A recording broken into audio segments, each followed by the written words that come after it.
Good evening mga ka-brother. Next ka-brother ninyo sa ilang teres ha. Adlaw ron Domingo. Watay duty ron mga ka-brother. Nga tatong teres ang tanahon ang palibot sa Pakpakan. Barangay Basak City Pakpakan tanahon tong palibot o sa iba o di pa samok ang atong traffic. Okay raman mga ka-brother. Medyo dili kay dagang sakyanan ang nangaging mga ka-brother.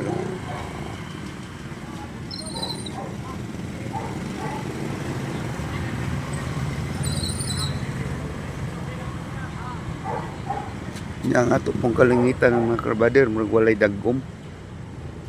May ubay pong sakyanan ng aking mga ka-brother. Oh. May ubay pag yung mga sakyanan ang nangaging mga ka-brother. Tanaw.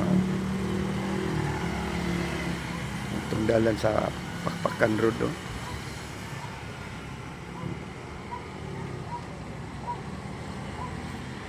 Hapsay man mga ka-brother. Medyo hayahay gamay nga itong teres ng ka-brother kay hangin. May pagkahangin-hangin o gamay. Bay-ubay pag yung sakyanan ang nangagi mga ka-brother. Nya, dinala na ko tason mga ka-brother ang akong pag-obserbar sa palibot sa Pakpakan ha mga ka-brother kay hapsay man. O tanawa hapsay kayo. Nya, hayag pag yun.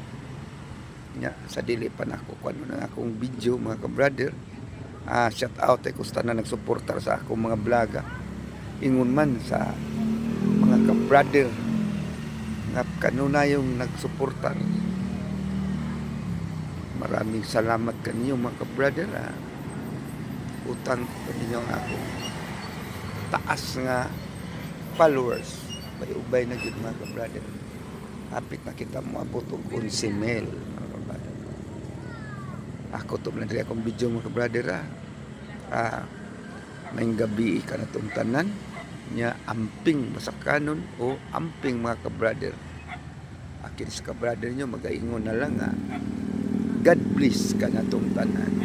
Bye bye.